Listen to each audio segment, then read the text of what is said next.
Good morning students. आज हम class 12th physics का चैप्टर 1 करने वाले हैं। और जो भी हिंदी मीडियम वाले बच्चे हैं, जो भी बच्चे इस वीडियो को देख रहे हैं, फ़िज़िक्स की बच्चों जितनी भी टर्मिनोलॉजी होती है उसे हिंदी में पढ़ने के साथ साथ आप उसके इंग्लिश वर्ड भी याद रखिए, आपको फ्यूचर में काफ़ी काम आएगा। तो जो भी इंग्लिश के वर्ड साथ ही साथ मैं आपको बताती चलूँगी उसे भी आप याद रखेंगे। So the name of chapter 1 is Electric Charges and Field. विद्युत आवेश और क्षेत्र। इस पाठ को शुरू करने से पहले हम समझते हैं कि विद्युत क्या होता है। तो बच्चों, विद्युत जो है एक प्रकार की ऊर्जा होती है, जैसे कि बाकी ब्रह्मांड में अनेक प्रकार की ऊर्जाएं हैं। एग्जाम्पल, लाइट एक ऊर्जा है, प्रकाश एक ऊर्जा है, पानी में एक ऊर्जा है, अग्नि में एक ऊर्जा है, हवा में एक ऊर्जा है। तो उसी प्रकार विद्युत भी एक ऊर्जा है। सबसे पहले विद्युत की खोज किसने की थी, या सबसे पहले किसने यह जाना कि ऐसी भी कोई चीज़ होती है? तो उन साइंटिस्ट का नाम था बेंजामिन फ्रैंकलिन। क्या नाम था? Benjamin Franklin. और ये भी इन्होंने एक दिन अचानक ही देख लिया, एक प्राकृतिक घटना के थ्रू इन्होंने ये जाना। बेंजामिन फ्रैंकलिन को पतंग उड़ाने का बहुत शौक था। तो एक दिन बारिश के सीज़न में वह अपने टेरेस पे खड़े होकर के पतंग उड़ा रहे थे। अचानक बिजली चमकी, जो लाइटनिंग होती है, और उन्हें थ्रेड के थ्रू, जो धागा होता है पतंग का, उसके थ्रू उन्हें अपने हाथ पे एक झटका महसूस हुआ। तब उन्होंने जाना कि यह एक अलग टाइप की ऊर्जा है, जिसे तब तक के उस ज़माने में सिर्फ लाइट समझा जाता था। तो फिर उन्होंने सोचा कि ऐसा क्यों हुआ होगा। उसके पीछे उन्होंने एक के बाद एक्सपेरिमेंट किए और पता करने की कोशिश की कि आखिर चीज़ क्या है। बच्चों, अक्सर कर जब बारिश के दिनों में, जैसे कि आजकल बादल गरजते हैं तो हमें आवाज़ सुनाई देती है, करेक्ट? जब भी लाइटनिंग होती है तो हमें एक आवाज़ सुनाई देती है। वो आवाज़ इसलिए आती है, लाइटनिंग होने का रीज़न ये होता है क्योंकि दो बादल आपस में जब वो चल रहे हैं, घर्षण कर रहे हैं। क्या कर रहे हैं? घर्षण, आपस में एक दूसरे से टकरा रहे हैं। तो उस टकरार की आवाज़ हम तक के पहुंचती है। अब जब बेंजामिन फ्रैंकलिन ने सोचा कि ऐसी कोई चीज़ होती है, तो उन्होंने 2 एक्सपेरिमेंट्स किए। पहला एक्सपेरिमेंट उन्होंने किया कि एक कांच की छड़ ली और उसे बिल्ली के बाल से रगड़ा, या फिर फलालिन, दोनों एक ही बात होती है, उसे रगड़ा और स्वतंत्र रूप से लटका दिया एक धागे की सहायता से, और पास में उसी के एक कांच की छड़ लाए। कांच की छड़ लाने पे उन्होंने देखा कि यह दोनों आपस में प्रतिकर्षित हुई, मतलब कि एक दूसरे से दूर चली गई वो। ये था उनका पहला एक्सपेरिमेंट। फिर उन्होंने दूसरा एक्सपेरिमेंट किया कि सेम कांच की छड़ को बिल्ली के बाल से रगड़ा करके स्वतंत्र रूप से लटका दिया, पर इस बार उन्होंने पास में एबोनाइट लाया। क्या लाया बच्चों? एबोनाइट लाया। फिर उन्होंने नोटिस किया कि इन दोनों के बीच में तो आकर्षण हो रहा है, यह एक दूसरे को अट्रैक्ट कर रहे हैं। जब उन्होंने यह देखा कि या तो वो प्रतिकर्षित होती है या फिर वह आकर्षित होती है, तो उन्होंने सोचा कि ज़रूर इसके पीछे कोई 2 चीज़ होगी, ज़्यादातर वह आवेश होगी। उन्हें लगा कि एक धनावेश होगा और एक ऋणावेश होगा। उन्होंने फिर मान लिया कि कांच पे धनावेश है और एबोनाइट पे ऋणावेश है। उन्होंने सिर्फ माना, बट ये एक्सपेरिमेंट बाद में चल करके फेल हो गया, क्योंकि वो ये प्रूफ नहीं कर पाए कि कांच पर धनावेश ही होता है और एबोनाइट पे ऋणावेश ही होता है। इसके बाद आते हैं बच्चों सन 1686 में sir Thomas brown. Sir Thomas brown ने उस ऊर्जा को जिसके कारण किसी पदार्थ को रगड़ने पर उसमें आकर्षण का गुण उत्पन्न हो जाता है, विद्युत या इलेक्ट्रिसिटी के नाम से संबोधित किया। किस साइंटिस्ट ने किया? सर थॉमस ब्राउन ने किया। उन्होंने क्या कहा कि वह ऊर्जा जिसके कारण किसी पदार्थ को रगड़ने पर उसमें आकर्षण का गुण उत्पन्न हो जाए, विद्युत या इलेक्ट्रिसिटी कहलाता है।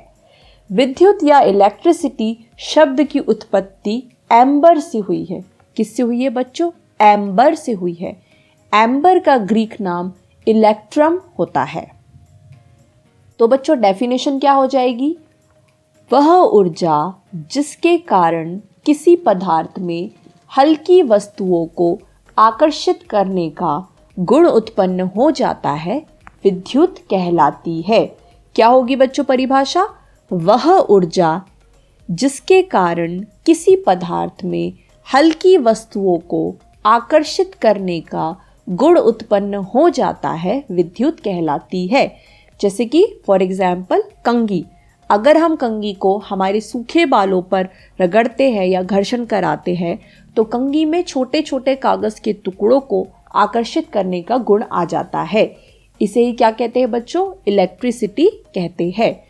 चूंकि यह विद्युत रगड़ने से या घर्षण से उत्पन्न होती है इसलिए इसे घर्षण विद्युत कहते हैं। ये जो विद्युत है ये घर्षण करने के उपरांत ही मिलेगी, इसलिए इसे क्या कहेंगे हम? घर्षण विद्युत। बिना घर्षण के कोई आकर्षण का गुण उत्पन्न नहीं होगा। छड़ वाले एक्सपेरिमेंट में भी क्या करते थे? वो बिल्ली के बाल से घर्षण कराते थे। जिस पदार्थ में हल्की वस्तुओं को आकर्षित करने का गुण उत्पन्न हो जाता है उसे विद्युन्मय कहते हैं। अब जिस पदार्थ को आपने रगड़ा और वह बाद में छोटी छोटी वस्तुओं को अपनी तरफ आकर्षित कर पा रहा है उस पदार्थ को क्या कहेंगे बच्चों? विद्युन्मय, इलेक्ट्रीफाइड। मतलब अब वह छोटी छोटी वस्तुओं को अपनी तरफ आकर्षित कर सकता है, अब वह विद्युन्मय हो गया। किसी पदार्थ के विद्युन्मय हो जाने पर यह कहा जाता है कि पदार्थ में आवेश ग्रहण कर लिया है। किसी पदार्थ को अगर आपने विद्युन्मय कहा इसका मतलब यह हुआ कि उस पदार्थ ने अब आवेश ग्रहण कर लिया है। अतः विद्युन्मय पदार्थ को आवेशित पदार्थ भी कहते हैं। अब आवेश तो दो प्रकार के हो सकते हैं, या तो पॉजिटिव या तो नेगेटिव। या तो वह धनावेश होगा या तो वह ऋणावेश होगा। अब बच्चों मैं बताती हूँ आपको कि आवेश उत्पन्न कैसे हुआ, या फिर हम समझेंगे कि आवेश उत्पत्ति का सिद्धांत क्या होता है। फॉर एग्जाम्पल आपने दो छोटे छोटे अणु लिए। आप सभी को पता है कि अणु के सेंटर में नाभिक होता है, न्यूक्लियस होता है, और अणु की लास्ट ऑर्बिटल में इलेक्ट्रॉन गति करते रहते हैं एक सर्कल मोशन में। करेक्ट? मतलब दोनों अणुओं के सेंटर में न्यूक्लियस होंगे, दोनों के अलग अलग, और दोनों की आखिरी कक्षा में इलेक्ट्रॉन गति कर रहे होंगे।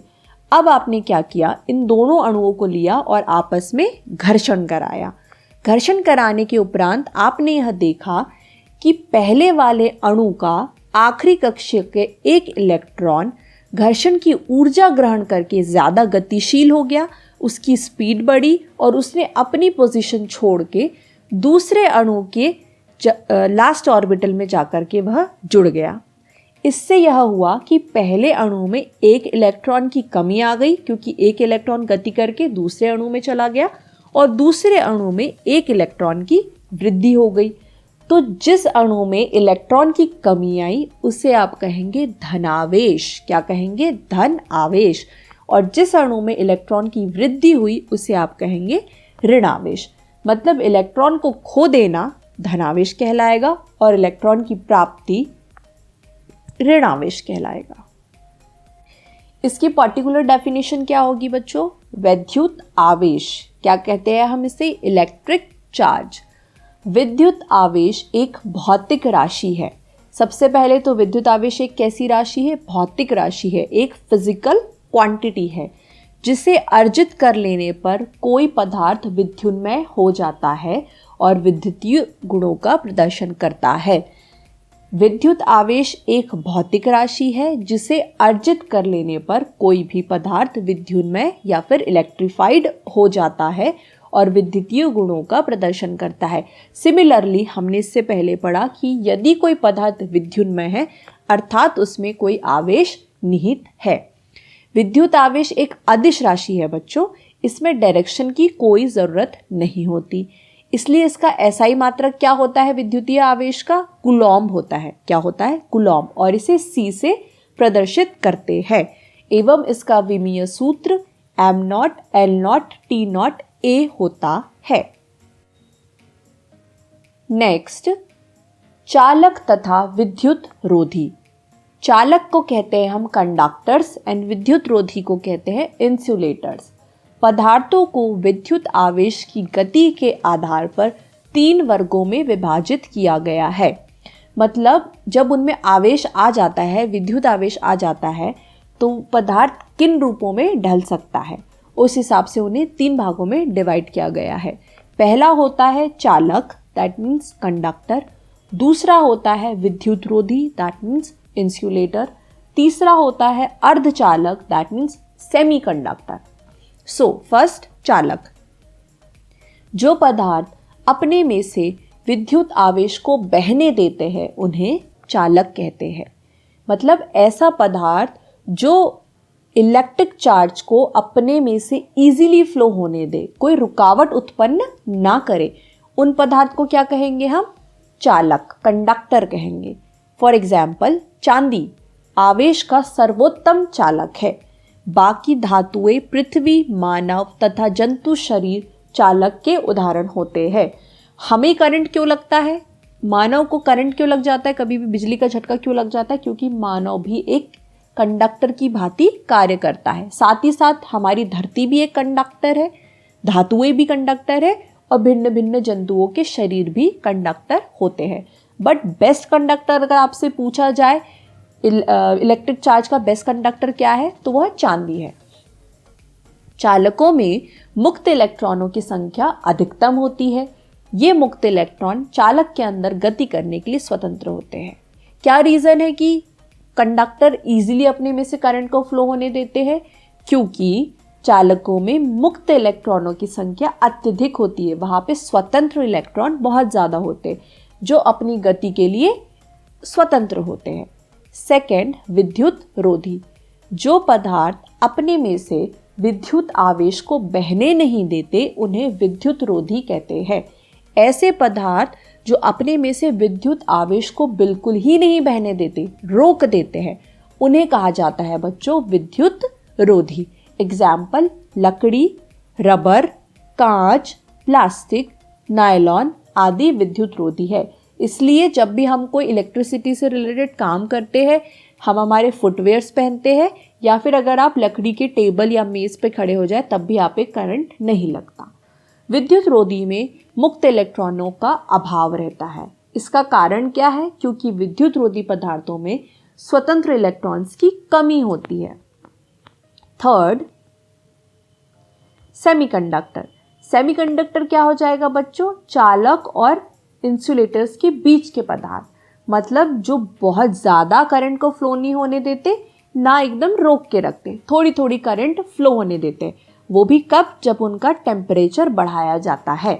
उन्हें कहते हैं हम semiconductor. For example, silica, germanium etcetera.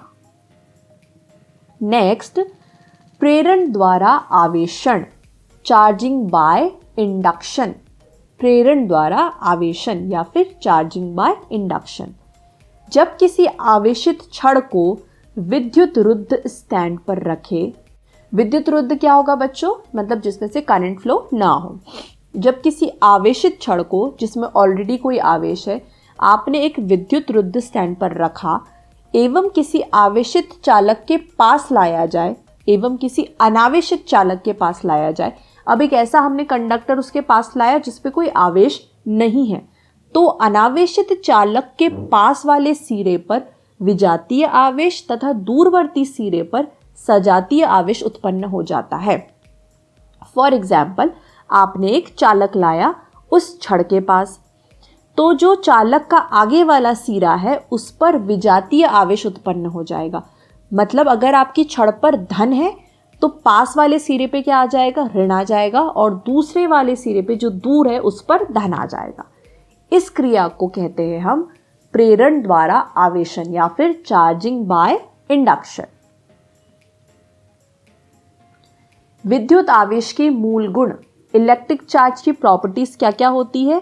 3 properties होती है इलेक्ट्रिक चार्ज की। फर्स्ट होती है आवेश का संरक्षण, कंजर्वेशन ऑफ चार्ज। जैसे ऊर्जा का संरक्षण होता है बच्चों, वैसे ही आवेश का भी संरक्षण होता है।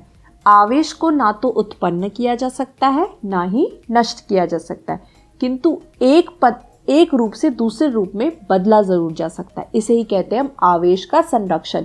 मतलब टोटल जो आवेश है वो कांस्टेंट ही रहेगा बिफोर एक्सपेरिमेंट और आफ्टर एक्सपेरिमेंट। सेकेंड, आवेश का क्वांटिमीकरण या फिर quantisation of charge. That means Q is equals to N into E। Q is equals to N into E, जहां पर Q होगा आवेश, N होता है एक पूर्णांक और E होता है किसी एक इलेक्ट्रॉन पर उपस्थित चार्ज की मात्रा। इसे कहते हैं हम क्वांटाइजेशन ऑफ चार्ज। मतलब किसी भी पदार्थ पर आवेश की कुल मात्रा उस पदार्थ पर उपस्थित एक इलेक्ट्रॉन के आवेश का पूर्ण गुणज होती है। समीकरण के द्वारा क्या हो जाएगा, यह Q बराबर N इंटू E क्या हो जाएगा, Q बराबर N इंटू E। यहाँ Q किसी पदार्थ पर कुल आवेश हुआ, E किसी पदार्थ के एक इलेक्ट्रॉन पर उपस्थित आवेश हुआ, N पूर्ण गुणांक हुआ, जैसे कि +-1, +-2, +-3। ये जो n है ये पूर्ण गुणांक ही होगा, बटे में नहीं होगा, जैसे कि 7/2, 3/5 नहीं होगा। Next is Coulomb's law, Coulomb का नियम। हम जानते हैं कि सजातीय आवेशों के बीच प्रतिकर्षण एवं विजातीय आवेशों के बीच आकर्षण होता है। जो सेम आवेश होते हैं उनमें प्रतिकर्षण होता है और जो डिफरेंट आवेश होते हैं उनमें आकर्षण होता है। सन 1785 में फ्रांसीसी भौतिक शास्त्री चार्ल्स ऑगस्टिन कूलॉम ने दो आवेशों के बीच लगने वाले बल का परिमाण ज्ञात करने के लिए प्रयोग किया और इस प्रयोग के आधार पर उन्होंने एक नियम का प्रतिपादन किया जिसे कूलॉम का नियम कहते हैं।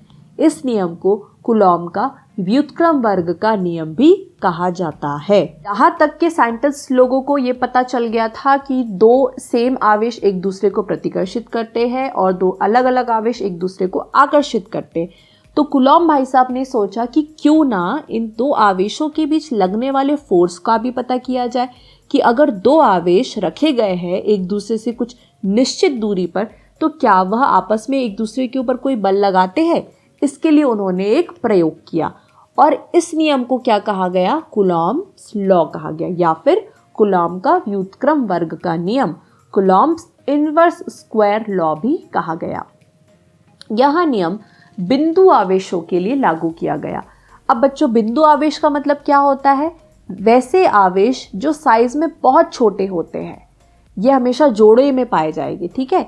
तो ऐसे आवेश जिनका साइज बहुत छोटा होगा और उनकी बीच की जो दूरी होगी उसकी तुलना में तो नगण्य होगा, मतलब दूरी ज़्यादा होगी, थोड़े डिस्टेंस पे रखे गए होंगे और उनका जो साइज होगा वो बहुत कम होगा। तो क्या कहता है कूलॉम्स लॉ, इसके नियम अनुसार दो स्थिर विद्युत आवेशों के बीच लगने वाला बल उन आवेशों के परिमाणों के गुणनफल के अनुक्रमानुपाती। ये एक सेंटेंस हुआ, उन्होंने बेसिकली दो सेंटेंस बोले थे। पहला बोला था कि दो स्थिर विद्युत आवेशों के बीच लगने वाला बल उन आवेशों के परिमाणों के गुणनफल के अनुक्रमानुपाती। सेकंड, तथा उनके बीच की दूरी के वर्ग के व्युत्क्रमानुपाती होता है। यह बल उन आवेशों को मिलाने वाली रेखा के अनुदिश लगता है। जैसे बच्चों यहाँ चित्र 1.8 में आप देखिए, हमने मान लिया कि दो छोटे छोटे बिंदु आवेश Q1 एवं Q2 यहाँ पर रखे गए हैं एवं इन दोनों की बीच की दूरी हमने R मान ली। R दूरी पर दो बिंदु आवेश Q1 व Q2 रखे गए हैं। अब कूलॉम ने कहा, पहला सेंटेंस उन्होंने यह दिया कि इन दोनों आवेशों के बीच लगने वाला बल उन दोनों आवेशों के गुणनफल के अनुक्रमानुपाती होता है। दोनों आवेश कौन कौन से हुए बच्चों, एक तो Q1 और दूसरा Q2। इनका गुणनफल क्या हो जाएगा, Q1 इंटू Q2। तो लगने वाला बल को हम किससे डिनोट करते हैं, F, फोर्स से। तो F is proportional to Q1 into Q2 हो गया। पहला क्लियर हुआ, ठीक है, F is proportional to Q1 into Q2। दूसरा सेंटेंस उन्होंने कहा कि दूसरा इन दोनों की बीच की दूरी के वर्ग के व्युत्क्रमानुपाती होता है। इन दोनों के बीच की दूरी क्या है बच्चों, r, उसका वर्ग क्या हो जाएगा r स्क्वायर, व्युत्क्रमानुपाती क्या हो जाएगा 1/r स्क्वायर। दूसरा हो गया f is inversely proportional to 1/r square. अब इन दोनों को जब आप आपस में मिलाएंगे तो आपको क्या मिलेगा, f is proportional to q1 into q2 divided by r square. अब आप यहाँ पे प्रोपोर्शनैलिटी कांस्टेंट को हटाएंगे तो उसके बदले में कुछ लिखेंगे, हमने मान लिया k, तो हो जाएगा next f is equal to k into q1 into q2 upon r square. k यहाँ पर क्या है बच्चों, प्रोपोर्शनैलिटी कांस्टेंट है क्योंकि हमने वो प्रोपोर्शनल का साइन यहाँ से हटाया। सीजीएस पद्धति में k का मान 1 होता है, k इज इक्वल्स टू 1। तो सीजीएस पद्धति में f क्या हो जाएगा, f is equals to q1 into q2 upon r square dyne DYNE, क्योंकि सीजीएस में फोर्स की यूनिट डायन होती है। सिमिलरली एसआई पद्धति में k की वैल्यू होती है 1/4 pi epsilon not, 1/4 pi epsilon not, ये होती है एसआई पद्धति में k की वैल्यू। तो एसआई पद्धति में फोर्स क्या हो जाएगा, F is equals to 1/4 pi epsilon naught into q1 into q2 upon r square. Now 1.11 Coulomb का नियम सदिश रूप में, law of Coulomb in vector form. अब कूलॉम के नियम को हम वेक्टर फॉर्म में पढ़ते हैं। मान लो q1 और q2 परिमाण के दो आवेश निर्वात या वायु में एक दूसरे से r दूरी पर स्थित है, तब उनके बीच लगने वाला बल का परिणाम क्या होगा बच्चों, जो हमने पढ़ा अभी कूलॉम के नियम से, F is equals to 1/4 pi epsilon naught into q1 q2 upon r square. क्या हो जाएगा बच्चों, F is equals to 1/4 pi epsilon naught into q1 q2 upon r square. इसे आप इक्वेशन नंबर 1 कहेंगे।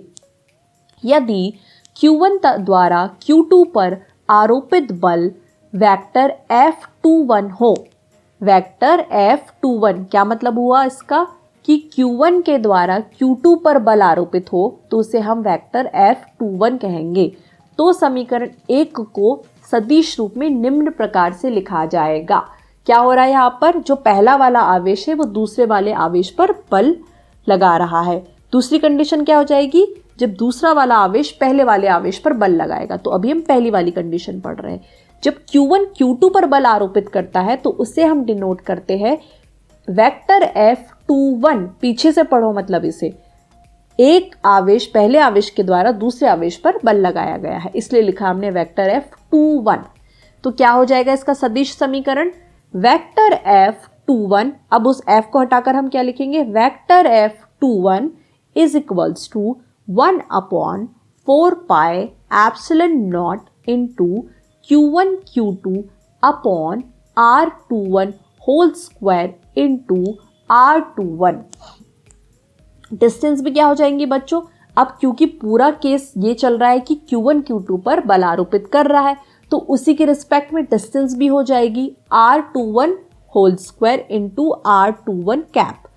जहां r21 कैप आप देख रहे हैं जो अलग से ऊपर एक निशान लगा है, इसका मतलब यह है कि आवेश q1 से आवेश q2 के अनुदिश एकांक सदिश, मतलब आवेश q1 से आवेश q2 की दिशा में, अनुदिश मतलब उसकी दिशा में लगने वाला एकांक सदिश जिसका मान केवल 1 है। एकांक मतलब जिसका मान केवल 1 है, अनुदिश मतलब उसी दिशा में, मतलब q1 जिस दिशा में q2 पर बल आरोपित कर रहा है उसी के दिशा के एकांक सदिश को हम कहेंगे r21 कैप। क्या पढ़ते हैं इसे, कैप। r21 क्या होगा, जो नीचे वाला r21 है वो दोनों आवेशों की बीच की दूरी के बराबर होगा। समीकरण 2 q1 और q2 के किसी भी चिन्ह के लिए समान रूप से लागू होता है। ये जो समीकरण 2 हमने नाम दिया है ये q1 और q2 के किसी भी मान के लिए बराबर होगा। यदि q1 और q2 के चिन्ह समान हैं तो q1 q2 is greater than 0 हो जाएगा। मतलब अगर Q1 Q2 के चिन्ह समान है, दोनों धन धन आवेश है, तो प्लस प्लस होकर के कुछ ना कुछ जीरो से तो बड़ा ही आएगा। या फिर दोनों अगर ऋण ऋण है, जैसे -4 कूलॉम है, दोनों -4 कूलॉम है, या -2 -3 कूलॉम है, तो माइनस माइनस प्लस हो जाएगा। इस कंडीशन में भी उन दोनों का गुणनफल जीरो से तो ज़्यादा ही आएगा। तब क्या होगा? अतः उनके बीच लगने वाला बल प्रतिकर्षण बल होगा। क्यों? क्योंकि दोनों सेम प्रवृत्ति के हैं। अगर दोनों धन है तो भी उनके बीच में प्रतिकर्षण होगा, अगर दोनों ऋण है तो भी उन दोनों के बीच में प्रतिकर्षण होगा, क्योंकि सेम प्रवृत्ति के आवेश एक दूसरे को प्रतिकर्षित करते हैं। अब दूसरी कंडीशन क्या हो जाएंगी? जब Q1 और Q2 के चिन्ह विपरीत हो, मतलब एक धनावेश हो और एक ऋण आवेश हो, तो इस कंडीशन में उन दोनों का जो गुणनफल है वो जीरो से कम हो जाएगा। यहाँ पर जो लगने वाला बल होगा वह आकर्षण बल होगा। कौन सा बल होगा? आकर्षण बल होगा। अब जैसे अभी हमने पहले पढ़ा था कि Q1 के द्वारा Q2 पर लगने वाला बल, उसी प्रकार चित्र 1.9 के नीचे देखिए आप, अब उल्टी कंडीशन पढ़ रहे हैं। अब Q2 Q1 पर जो बल आरोपित करेगा उसका समीकरण क्या होगा? लिखेंगे हम उसे वेक्टर F12, इससे उल्टा पढ़ते हैं बच्चों, मतलब 2 के द्वारा 1 पर लगने वाला बल is equals to 1/4 pi epsilon naught into Q1 Q2 upon R12 whole square into R12 cap. अब यहां पर R12 कैप क्या होगा बच्चों? आवेश Q2 से आवेश Q1 की दिशा में एकांक सदिश। क्या होगा? आवेश Q2 से आवेश Q1 की दिशा में एकांक सदिश।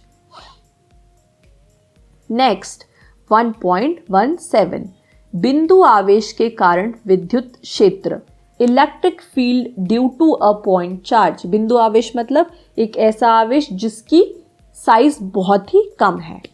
मान लो किसी बिंदु O पर आवेश प्लस Q रखा गया है। कैसा आवेश रखा गया? धनावेश प्लस Q रखा गया है। इसके लिए बच्चों ये जो नीचे डायग्राम बना है यहाँ पर देखिए क्या बोला गया है। मान लो किसी बिंदु O पर, ये देखिए बिंदु O पर एक चार्ज प्लस Q रखा गया है। इस आवेश से R दूरी पर एक बिंदु P है।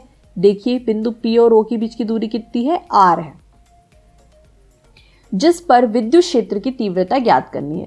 आपको इस बिंदु P पर ही विद्युत क्षेत्र की तीव्रता ज्ञात करनी है। अब हम मान लेंगे कि जिस बिंदु पर हमें विद्युत क्षेत्र की तीव्रता ज्ञात करनी है, हमने मान लिया कि वहां पर एक चार्ज Q0 रखा गया है। क्या रखा गया है? एक चार्ज Q0 रखा गया है। तब कूलॉम के नियम से Q0 आवेश पर लगने वाला बल, तब Q0 चार्ज पर कूलॉम के नियम से लगने वाला बल क्या हो जाएगा? F is equals to 1/4 pi epsilon naught K into Q0 upon R square. दोनों के बीच की दूरी क्या है? R है। एक आवेश क्या है? Q है।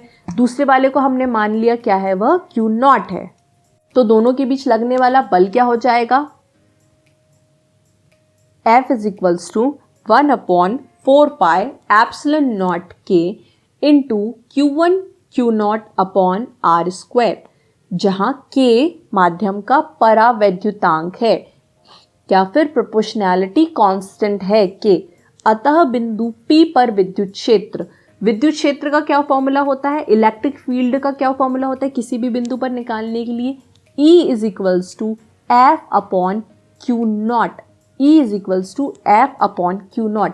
मतलब जिस बिंदु पर आपको विद्युत क्षेत्र की तीव्रता निकालनी है, उस पर लगने वाला बल बटे उस बिंदु का आवेश। क्या होता है इलेक्ट्रिक फील्ड का सूत्र?